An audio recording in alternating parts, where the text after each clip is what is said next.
Pangunahin nating balita ngayon na hindi ba siguro nyo napansin, pero ito, pansin na pansin talaga natin. Patungkol po to sa pala-absent, sa absinero na senador ngayon, number 1, si Bato de la Rosa.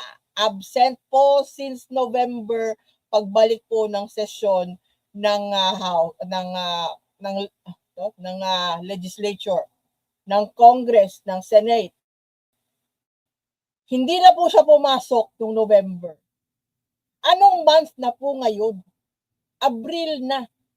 Papasok na po ang second week of April na po tayo. Middle of the second week of April. Hindi pa po si Bato de la Rosa nagpapakita sa Senado since November. Bilangin nyo na ilang buwan na siya absent sa kanyang trabaho sa Senado. November, December, January, February, March, April. 6 months na po siya. 6 months na po siya na hindi nagpapakita at hindi nagtatrabaho sa Senado. At siya po ay tumatangga, yung pong nagbabayas ng buwis na ngayon po, reminder po sa April 15, nagsasabit na yung mga tao ng kanilang income tax return. Ngayong April 15, yan po ang deadline sa BIR. So, yung mga kailangan po ninyo by April 15 na sumitin na po ninyo yung inyong mga libro. So, ito si Bato de la Rosa, hindi na po nagpakita since November. 6 months na po yan siya. AWOL, absence without leave. Kung regular po yan na empleyado sa isang kumpanya, sibak na po yan. Sibak na yan si Bato. Diba? 6 months na po. Yung iba nga po, pag 6 months sa trabaho, nagtatrabaho, di ba, pinoprobe. Tapos, iaakyat na maging regular ka. Kung makapasa ka ng 6 months probationary status, after 6 months, pwede ka nang i-regularize. Baliktad po kay Bato. 6 months na po siya absent. So, ano dapat gawin sa kanya? Tanggalin siya sa Senado. Wala siyang silbi. Hindi niya ginagampanan yung mandato niya na ipinagkaloob ng mga tao nung bumoto sa kanya. Kaya siya naging senador sa ikalawang pagkakataon. Hindi ko po binoto si Bato. Hindi po ako voter ni Bato. Isa rin po ang hindi ko pinagsisisihan na hindi ko binoto yan. Hindi ko talaga siya binoto. Pareho sila ni Robin Padilla. Pero gaano ba hanggang kailan ba ito tolerate ng mga taong bayan ng ganitong klase na mga tumatayong public servant na hindi naman nagsiserve sa publiko kasi absent, hindi sumisweldo pero hindi gumagawa ng kanyang trabaho. Meron po yang si Bato, chairman po yan siya ng mga komite sa Senado. At ang isa sa mga komite niya yata is yung DND. Hindi po niya nagampanan yon. Tinanggal siya bilang chair ng DND kasi nung nag-hearing po ng budget, wala siya doon. So, ang tumayo yata is si Sherwin Gatchalian in his place. Kasi absent nung last year na nagde-deliberate para sa budget ng mga ahensya. April na po ngayon, 4 months in sa year 2026. At hindi pa rin po nagpapakita si Bato de la Rosa. At siya po ay sumisweldo at kapal na lang talaga siguro ng muka or apong niya ang ginagamit niya na yung ganyan ba? Kung ganyan, nakakalumo yung ganitong klase ng mga sinasabing lingkod bayan tapos walang konsensya tapos makapal pa ang mukha. Kung hindi mo na kaya, Senator Bato, kung hindi mo na kaya po, mag-resign ka na dyan sa Senado, bumaba ka sa pwesto mo. Bumaba ka. Bumaba ka. Sinasayang mo yung sinesweldo ng mga taong bayan sa iyo. Oh. Tapos ang kapal mo ng mukha mo na manghingi pa ng request na gamitin ang mansion doon sa Baguio City para tirahan ng pamilya mo para sa isang isang event. Tapos akala ko ba atapang-atao ka? Make your day, sabi mo. Make your day. Bring it on. Yun mga sinasabi mo dati, di ba? Mas mabuti pa sa'yo si Senator Bongo. Si Senator Bongo po, mga kaibigan, ay kasali po ang pangalan bilang tinuturing co-perpetrators ni dating Pangulong Rodrigo Duterte sa kaso na Crimes Against Humanity na nandoon po sa ICC ngayon. Sila pong dalawa po ni Bato at saka si Bongo na pangalanan po na co-perpetrators sa kasong Crimes Against Humanity. At meron nga, totoo po yung mga rumor na merong may nagbabadyang arrest warrants sa kanila. At posible po natin malaman yun sa April 22 na maglalabas na po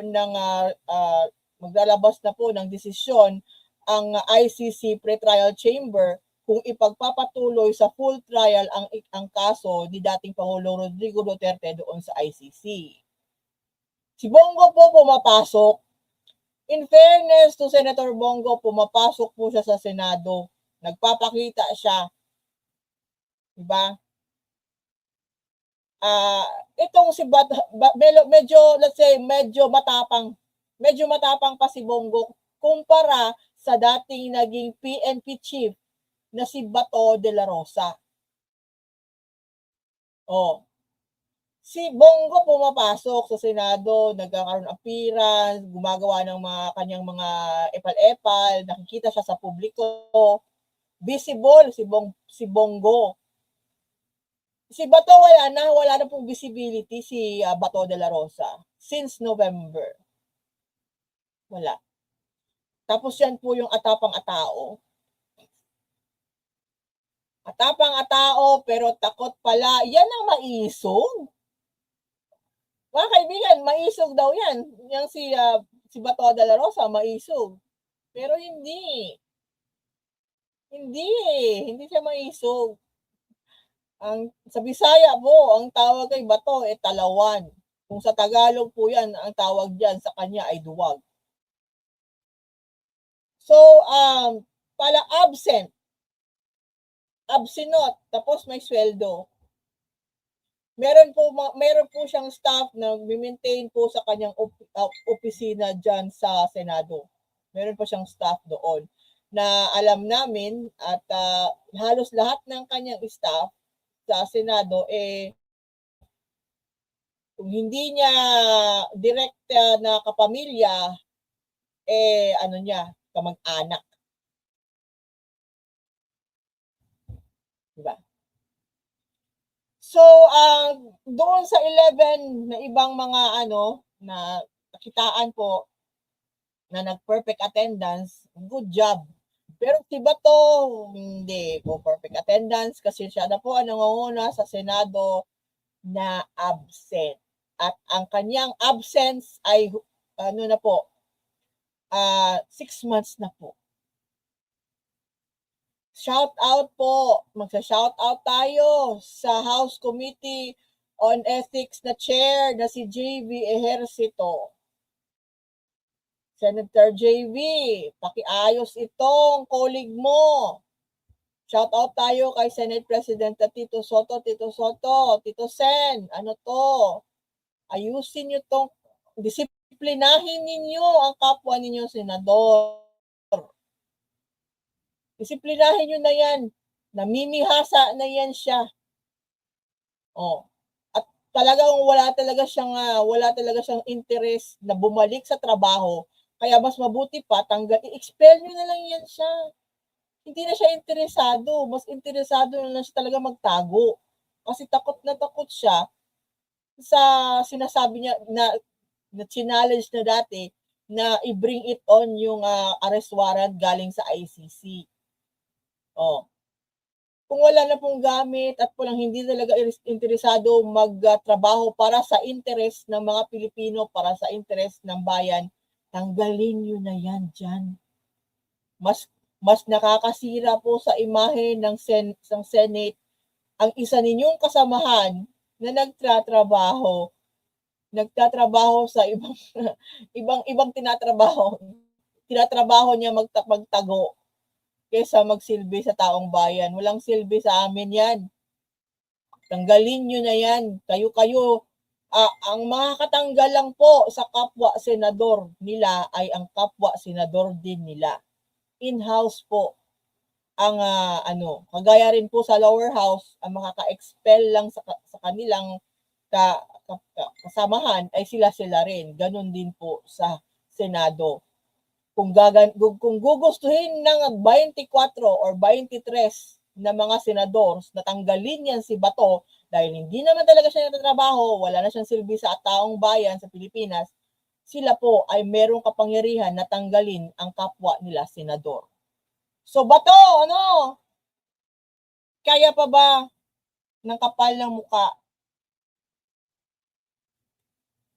Sunod at umiinit po ang mga balita ngayon patungkol po ito sa ginawa ni Sara Duterte. Kagabi po ay lumabas ang balita na tumakbo. As expected po, tumakbo si Sara Duterte sa Supreme Court at doon po ay nagpalaban. Gusto po, hinihiling po ng kampo ni Sara Duterte na hinihiling po ng kampo ni Sara Duterte na i-TRO batawan ng temporary restraining order ang House of Representatives sa pagdidinig ng kanyang impeachment proceedings. Gusto po yun ng Vice Presidente, gusto niya ipatigil ang House sa ginagawang impeachment proceedings. Tumakbo na po siya. Siya na po mismo ang tumakbo. At syempre, yung mga taga-House, syempre magre-react. Expected din po magre-react. At isa po sa mga nag-react ay si dating senadora at ngayon Representative Leila de Lima. At ang sabi niya kanina, akala daw siguro ni Sara Duterte ang ibig sabihin ng Supreme Court ay Sara's Court, na pwede nilang laging tatakbuhan para pagtakpan ang kaduwagan at pagtakas sa pananagutan. Iyon nga po. Hindi po tayo fan ni Leila de Lima, hindi po tayo fan niya. Pero sa puntong ito, tama po si Tita Lay. Tama po yung sinabi niya na tumakbo po si Sara Duterte doon sa isang lugar na akala siguro niya, nag-aakala siguro si Sara Duterte dahil sa 15 po ang mahistrado natin sa High Court. 15 sila. 12 po doon. 12, isang dosena po doon ay mga appointee ng kanyang dating Pangulo na ama na si Rodrigo Duterte. 12 of the 15 are appointees of former President Rodrigo Duterte. So siguro sa thinking ni Sara Duterte, Duterte Court ang kasulukuyan ngayong Supreme Court. At siguro, kagaya din siguro ni Representative Leila de Lima, pareha siguro kami na iniisip, tumakbo si Sara Duterte doon sa Supreme Court para maniningil ng utang na loob sa mga appointees na inappoint ng high justices ng kanyang ama. Para takbuhan ang at pagtakpan ang kanyang kaduwagan, duwag po, talagang duwag, at pananagutan.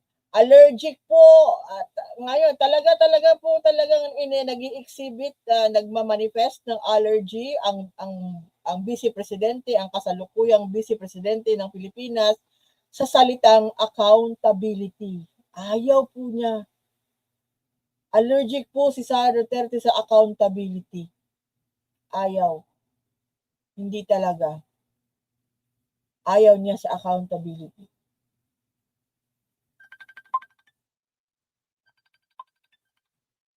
May tumatawag, kaya sandali lang.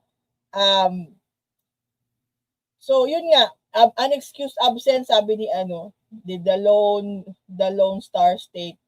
The Lone Star State, nasa Texas ka, no? Nasa Texas ka siguro.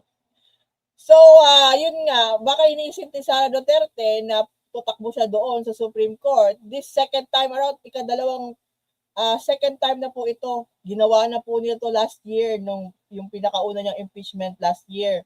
Tumakbo din po sila sa Supreme Court at ang nangyari nga, sinabi ng Supreme Court, nung nagdesisyon ng Supreme Court noong July last year na unconstitutional yung impeachment proceedings na ginawa sa kanya. Madami pong binago ang Supreme Court sa kung paano litisin ang isang impeachable officer sa House. Nag-additional po sila ng mga more steps para maglitis doon sa House. Ang Supreme Court para lang si Sara, napaboran si Sara last year ng Supreme Court.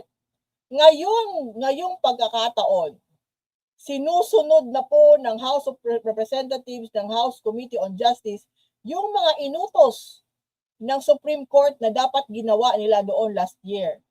Ngayong pagkakataon, sinusunod po by the book, by the letter ng House Committee on Justice yung pinataw na mga additional steps ng Supreme Court na dapat nila gawin pag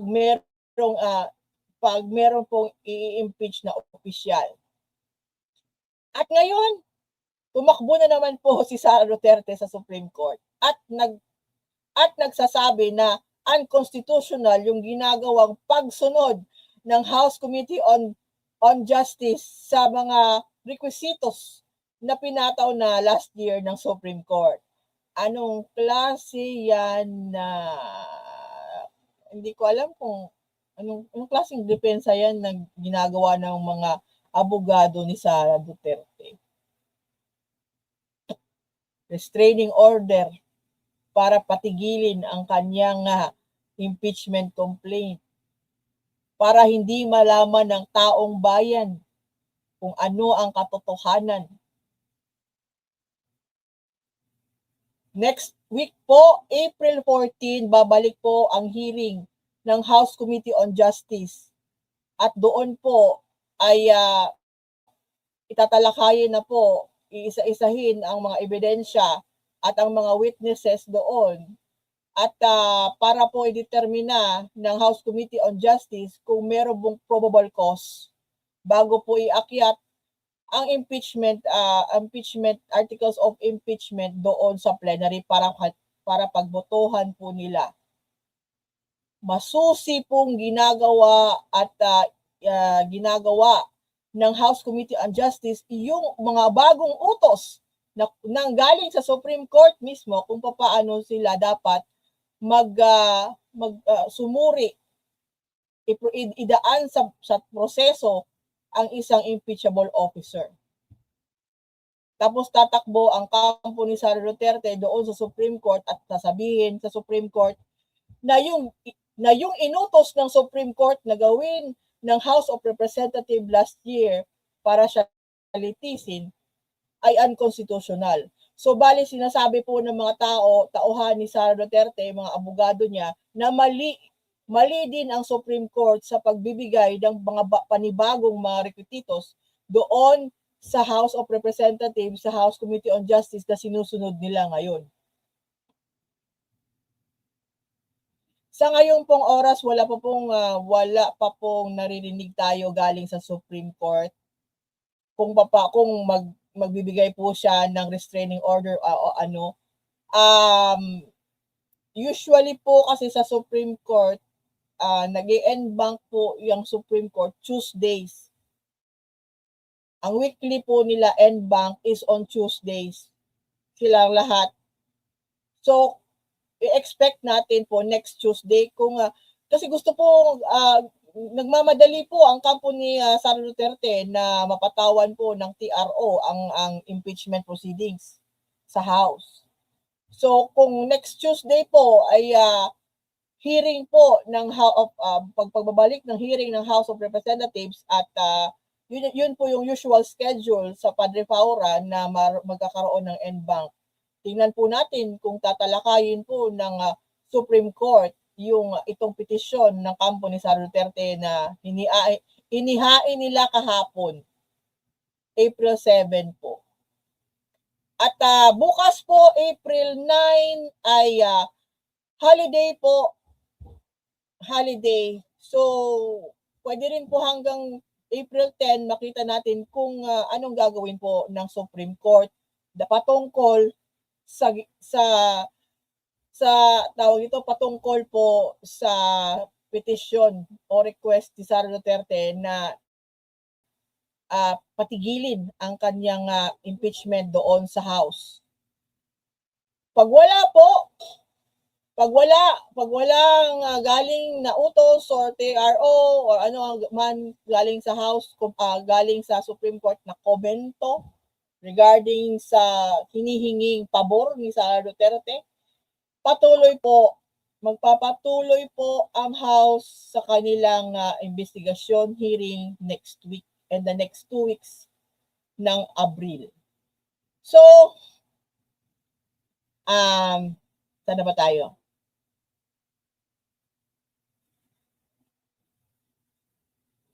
Next. Nako, patay. Navotas, punta po tayo sa Navotas, sa bayan, sa Baluarte, sa distrito ni Representative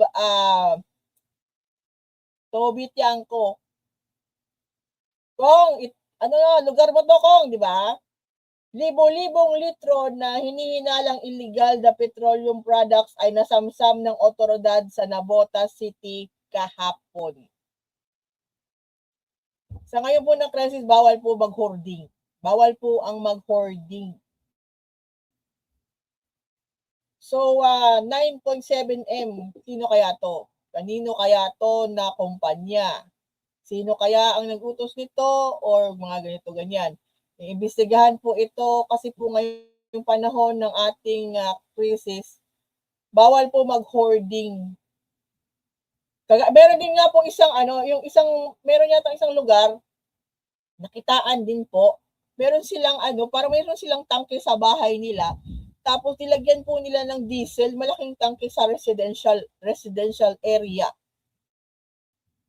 Malaking tangke na punong-puno ng gasolina, residential area, din po yun, bawal din po yung ganun.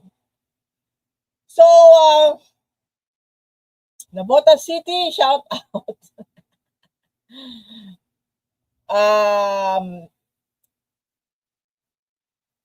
Sa panahon po ng crisis, wag po tayo maging ganito. Yung bang tawag dito, maging gahaman.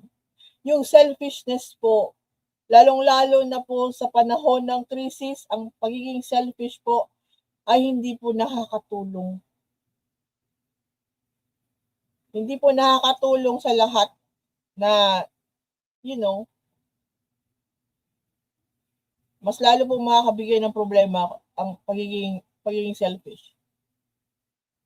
Oh. So, sige. Kung trip niyo maging selfish, oh. Ganyan ang mangyayari sa inyo. Makikita kayo ng otoridad. Iimbestigahan kayo. So, next.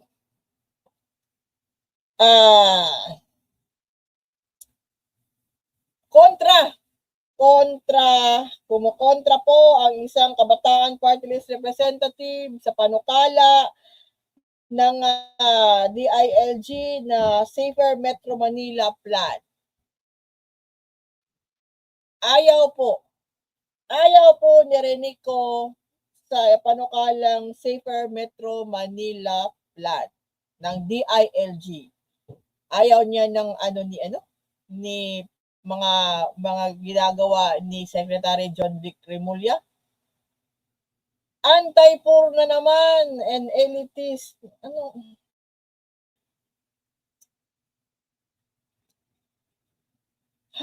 Anti-poor, poverty poor na naman tong sakit sa ulo. Hindi po ako fan ng Kabataan Party List. Alam ko po na sila ay mga aktivista. Hindi po natin alam ngayon, mga panahon ngayon, mga kabataan ngayon, ewan ko kung kailan ito pinanganak. Posible pong millennial yan. Hindi ko po alam kung anong klase ng mindset. Hindi ko po alam kung anong klaseng mindset na ngayong mga kabataan. Hindi ko po, iba na po ito sila generasyon. Ako po ay Generation X. Renico, ikaw na lang kaya magpresidente.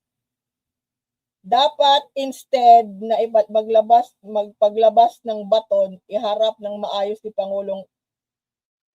Ano ang mga ugat ng kahirapan ng mamayang Pilipino? Ugat ng kahirapan. Isa, katamaran.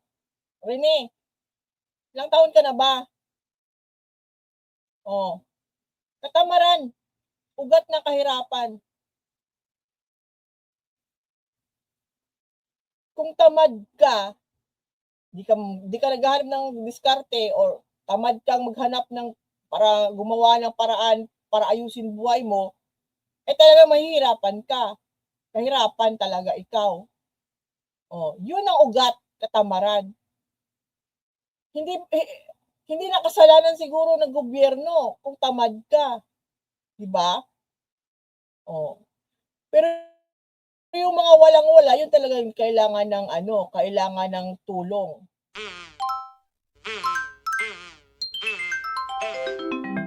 Kukulango.